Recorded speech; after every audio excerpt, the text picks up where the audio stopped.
Hello दोस्तों, नमस्ते। कैसे हो आप लोग?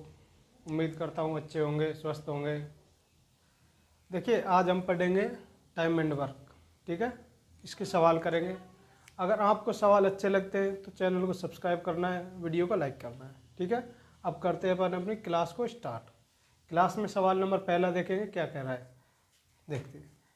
सवाल कह रहा है, किसी कार्य को पूरा करने के लिए P तथा Q की कार्य क्षमता 3:4 के अनुपात में है, तो उनके द्वारा कार्य को पूरा करने में लिया गया समय का अनुपात क्या होगा। देखिए,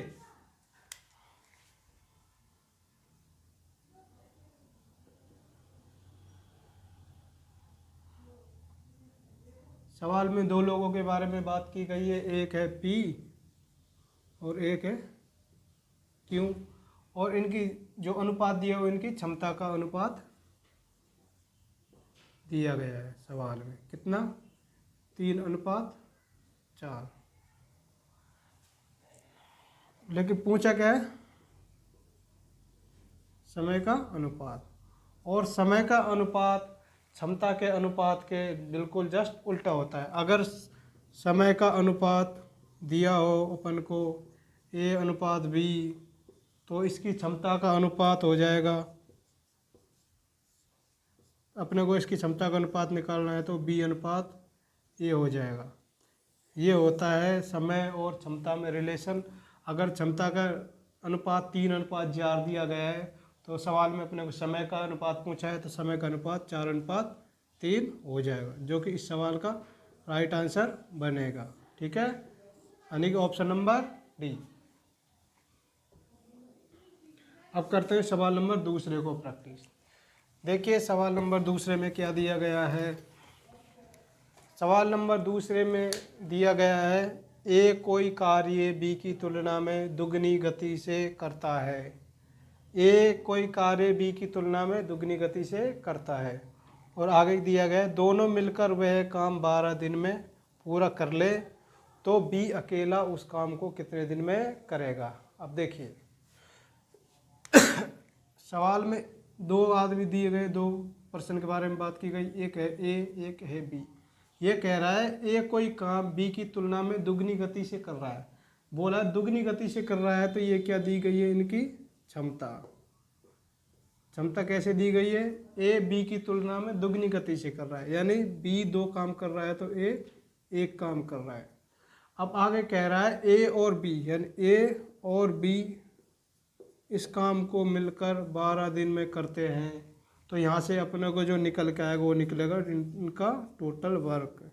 ये टोटल वर्क बनेगा, उसको अपने को बी अकेले से करवाना है। ठीक है, तो यहाँ पे अपन ए की क्या रख देंगे? एफिशिएंसी, यानी कि क्षमता।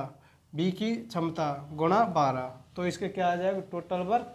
और इसमें बी की क्षमता का भाग दे देंगे, तो बी के द्वारा दिए गए समय का जो मान है वो आ जाएगा। तो ए की क्षमता कितनी है? 2। बी की क्षमता कितनी है? 1। और टाइम कितना ले रहे हैं? 12। तो कितना हो जाएगा यहाँ पे? 3 × 12 करके ये 36 काम। और इस काम को अपनों को बी से करवाना है, तो बी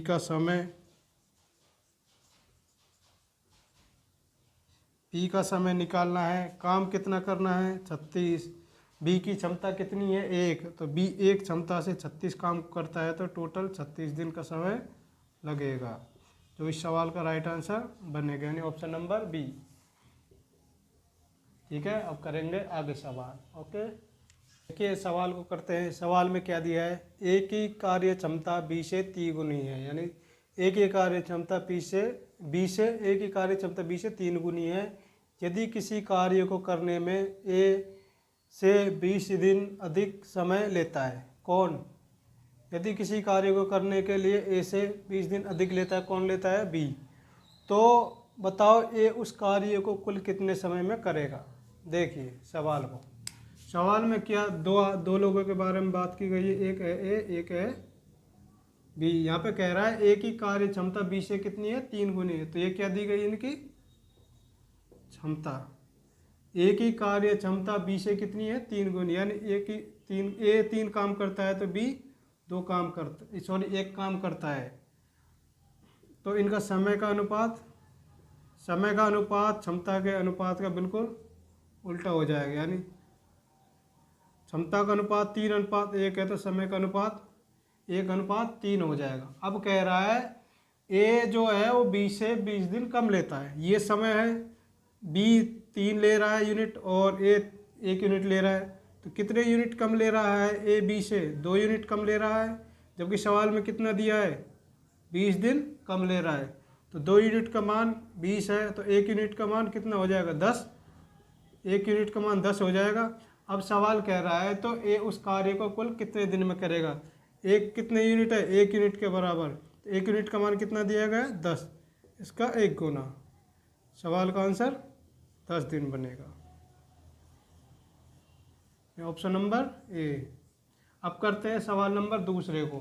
ठीक है, देखिए सवाल नंबर दूसरा क्या दिया है। सवाल नंबर 2 में क्या दिया है? ए की कार्य क्षमता बी से 20% कम है, यदि बी उसे 16 दिन में कर सकता है तो बताओ ए उसे कितने दिन में कर सकता है। ठीक है, देखिए सवाल, ए की कार्य क्षमता बी से 20% कम है, यानी 2 लोगों के बारे में बात की गई, एक है ए एक है बी, यही किया कही गई है। ये किसका अनुपात दिया है? इनकी क्षमता का। अब ये कह रहा है 20% कम है, तो 20% की फ्रैक्शन वैल्यू कितनी होती है? 1/5। 1/5 20% की फ्रैक्शन वैल्यू होती है। अब ये कह रहा है ए बी की कार्य क्षमता से 20% कम है, यदि बी 5 काम करता है, 5 यूनिट काम करता है, तो ए इससे 20% कम काम करता है।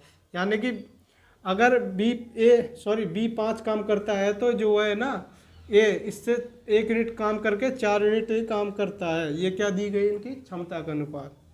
तो अपन निकाल लेते हैं समय का अनुपात। क्षमता का अनुपात 4:5 है तो समय का अनुपात 5:4 हो जाएगा। अब आगे दिया गया है बी उसे 16 दिन में कर सकता है। बी के सवाल में कितने यूनिट काम कर रहा है? 4 यूनिट, जबकि सवाल में कितने दिन काम कर रहा है? 16 दिन, यानी कितने गुना कर रहा है? 4 गुना। तो ये बोल रहा है तो बताओ ए उस काम को कितने दिन में करेगा। अगर बी का 4 गुना 16 है तो ए का 4 गुना जितना होगा वो इस सवाल का आंसर होगा, यानी 20 दिन। तो इस सवाल का राइट आंसर बनेगा 20 दिन, ऑप्शन नंबर बी। ठीक है, अपन रेशियो निकाल के ये सवाल आराम से कर सकते हैं। ठीक है।